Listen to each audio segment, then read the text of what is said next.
പ്രിയങ്ക ഗാന്ധിക്ക് എന്ത് കാര്യം? ആരാണ് പ്രിയങ്ക? ആരാണ് രാഹുല്? പ്രിയപ്പെട്ടവരെ, മോത്തിലാലിന്റെ പേരക്കുട്ടികളാ. ആരാണോ മോത്തിലാൽ? ഇന്ത്യ. ഏത് ഇന്ത്യ? ബംഗ്ലാദേശും പാകിസ്ഥാനും ചേർന്ന ഇന്ത്യ. ആ ഇന്ത്യ വലിയ ഇന്ത്യ. നിങ്ങളെ ഭർത്താവ് 15 ഏക്കറല്ല, ഈ കിടക്കണ വലിയ ഇന്ത്യ. ആ ഇന്ത്യ ബ്രിട്ടീഷുകാരൻ ഭരിക്കുമ്പോ നിങ്ങളൊന്ന് ഇവിടുന്ന് വിട്ടു പോകുമോ? വെറുതെ കൊണ്ട പൈസ പറഞ്ഞോളിന്ന. ഇന്ത്യക്ക് ഒന്നായിട്ട് വില പറഞ്ഞോളിന്ന. ആ വില പറഞ്ഞ സഹസ്ര കോടീശ്വരന്റെ പേരാണ് മോത്തിലാൽ. സഖാവ് പിണറായി, നിങ്ങളെ പാരമ്പര്യം ഇല്ല. ഈ ചെറുപ്പക്കാരൻ ഓർക്കണ നല്ലതാ.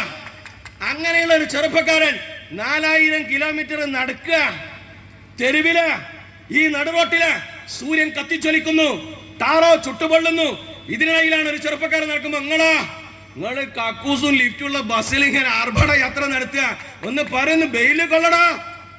BJPയെ പിടിച്ചു കെട്ടാൻ റോട്ടിലിറങ്ങി എവിടെയാ വെയിൽ കൊണ്ടത്?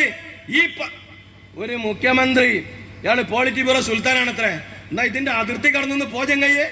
എന്നിട്ട് അവിടെ പോയിട്ട് BJP നിങ്ങൾ ആരാ എതിർക്കണത്?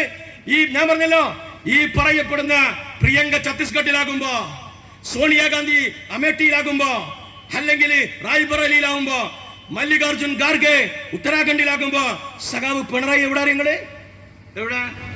വയനാട്ടിലാ. ആരെ തോൽപ്പിക്കാൻ? രാഹുലിനെ തോൽപ്പിക്കാൻ.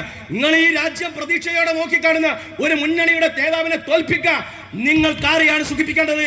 നിങ്ങൾ നരേന്ദ്രമോദിയെ സുഖിപ്പിക്കുക. അയാൾ തോൽക്കണമെന്ന് നിങ്ങൾ ആഗ്രഹിക്കണേ ഇല്ല. നിങ്ങൾ പറയണേനെന്താ അറിയോ? ഇപ്പൊ നമ്മളെന്താ പറഞ്ഞ? നിങ്ങള് കോൺഗ്രസും ലീഗൊക്കെ പറയണ എന്താ? മോഡി താഴത്ത് ഇറങ്ങിയിട്ട് രാഹുലിന്റെയും ഖാർഗെന്റെയും നേതൃത്വത്തിലുള്ള ഇന്ത്യ മുന്നണി അധികാരത്തിലെത്തണം. ഇതാണ് നമ്മൾ പറഞ്ഞത്. നിങ്ങൾ എന്താണ് നിങ്ങൾ പറയണത്? BJPയെയും RSSനെയും ഫാസിസ്റ്റുകളെയും പ്രതിരോധിക്കാൻ ഞങ്ങൾക്ക് വോട്ട് ചെയ്യണതാണ് എന്ന് പറഞ്ഞാൽ ഓലെന്നെ വന്നോട്ടെ. വന്നിട്ട് ഓൻ എന്തെങ്കിലും പറയുമ്പോൾ ഇപ്പുറത്തുനിന്ന് നമ്മൾ എന്തോളാം, നമ്മൾ ഊക്കിൽ പ്രതിരോധിച്ചോളാം. അതിന് നമുക്ക് വോട്ട് ചെയ്യണതാണ്. എങ്ങനെയുണ്ട്? അപ്പൊ നിങ്ങൾക്ക് ഇവര് മാറണമെന്നില്ല. ഞങ്ങൾക്ക് ഇവര്, നിങ്ങൾ വിചാരിക്കണത് ഇവര് തന്നെ വന്നിട്ട് CAA ബില്ലിനെതിരെ സംസാരിക്കാൻ വേണ്ടിയിട്ട് ഞങ്ങൾ പോണെന്നാ? ഞങ്ങൾക്കതല്ല. ഞങ്ങളുടെ CAA കൺസേൺ ആയ ആളുകളോട് ഞാൻ സ്നേഹത്തോടെ ചോദിക്കുക, നിങ്ങൾ ആർക്കാ വോട്ട് ചെയ്യേണ്ടത്? പറയുന്നത് നിങ്ങളാർക്കാ? ഞങ്ങൾ പറയും. ഇന്ന് പിണറായി ചോദിക്കുക, ഇയാൾക്ക് ഒന്നാമത് ഇംഗ്ലീഷ് തിരിയണ ആരെങ്കിലും ഉണ്ടെങ്കിൽ ഒന്ന് പറഞ്ഞു കൊടുക്കുക ചെങ്ങൈമാര്. ഇന്ന് അയാൾ പറയാ CAA വിഷയത്തിൽ രാഹുൽ എന്താ മിണ്ടാത്ത? രാഹുൽ മിണ്ടി. 14 ആള് കൂടുന്ന യോഗത്തിലല്ല, കോഴിക്കോട്ടെ കടപ്പുറത്തെ അറബിക്കടലിനെ സാക്ഷിയാക്കിയിട്ട് രാഹുൽ പറഞ്ഞു. ആ പറഞ്ഞത് ഇംഗ്ലീഷിലാണ്. അത് നിങ്ങൾക്ക് തിരിഞ്ഞിട്ടുണ്ടാവില്ല. പക്ഷെ അത് മനോഹരമായ മലയാളത്തിലേക്ക് ഒരു ചെറുപ്പക്കാരൻ മൊഴി മാറ്റി. ആരാണ് നിങ്ങൾ തെരഞ്ഞെടുക്കേണ്ട സ്ഥാനാർത്ഥി ഏതാണെന്ന് പറയാൻ ആ ഒരൊറ്റ സംസാരം മതി. ആ സ്ഥാനാർത്ഥിയുടെ പേര് ഷാഫി പറമ്പില. നല്ല മലയാളത്തിൽ പറഞ്ഞില്ലേ? നല്ല മലയാളത്തിൽ എന്താണ് രാഹുൽ പറഞ്ഞതെന്ന് നല്ല മലയാളത്തിൽ. ഞാൻ കളിയാക്കണില്ല, നമ്മൾ കളിയാക്കിയെന്നും കൂടിയും പറയണ്ട. നിങ്ങളെ നയിക്കാൻ ആരാണോടോ ഉള്ളതെന്ന് പറഞ്ഞിട്ട് 543 ആളുള്ള സ്ഥലത്ത് ഇത് പഞ്ചായത്തൊക്കെ എല്ലാം ആഴ്ചത്തെ തെരഞ്ഞെടുപ്പ് എവിടുക്ക? ഡൽഹിക്ക. വിമാനം പറഞ്ഞ മലയാളം നെഹിയെ ആ സാധന ഇല്ല. 20 ആക്ക എന്ത് തിരിയുള്ളൂ? മനസ്സിലാവില്ലേ അല്ലേ? 20 ആക്ക എന്ത് തിരിയുള്ളൂ? മലയാളം തിരിയുള്ളൂ. 523 തിരിയണ എന്താ? ഒന്നുകിൽ ഹിന്ദി അല്ലെങ്കിൽ ഇംഗ്ലീഷ്. ഇതിൽ പറയാൻ കഴിയണമെങ്കിലും തെരഞ്ഞെടുക്കണ്ടേ? നിങ്ങളെ ഒരു സ്ഥാനാർത്ഥി ബാലകൃഷ്ണൻ, എവിടെ?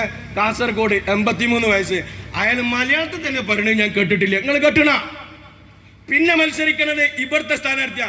ഇവിടുത്തെ സ്ഥാനാർത്ഥിന്റെ ഇംഗ്ലീഷ് പ്രാവീണ്യം ഞാൻ പറയണ്ടല്ലോ. നമ്മളെ കളിയാക്കി എന്ന് പറയരുത്. നമ്മളല്ല, ഏതോ ഒരുത്തൻ കൊണ്ടായിട്ട് ഇംഗ്ലീഷ് ചോദിച്ചു. വല്ല കാര്യം ഉണ്ടേനോ? അതിന് ടീച്ചർ പറഞ്ഞ മറുപടി എന്താ? Is, was, not, not only, but also, but only, not also. പിന്നെ കിട്ടണില്ല. ഇതും വെച്ചാ എങ്ങോട്ട് പോണത്? ഡൽഹിക്ക് കയറാ.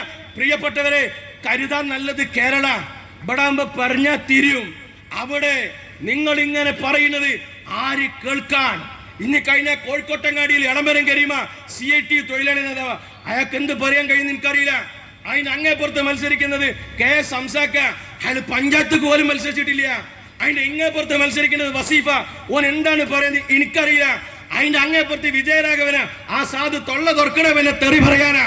അതിന്റെ അങ്ങേപ്പുറത്ത് മത്സരം ആരാണോ? നിങ്ങളെ നേതൃത്വം പറയേ. നിങ്ങൾ ഇത് പോട്ടെ, 20-1 ബൃന്ദ കാരട്ടിനെ മത്സരിപ്പിക്കൂടെ? 20-1 സീതാറാം യെച്ചൂരിനെ മത്സരിപ്പിച്ചൂടായിരുന്നോ? 20-1 പ്രകാശ് കാരട്ടിനെ. അപ്പൊ പറയായിരുന്നല്ലോ ഞങ്ങളെ കുന്തമന ഇതാ.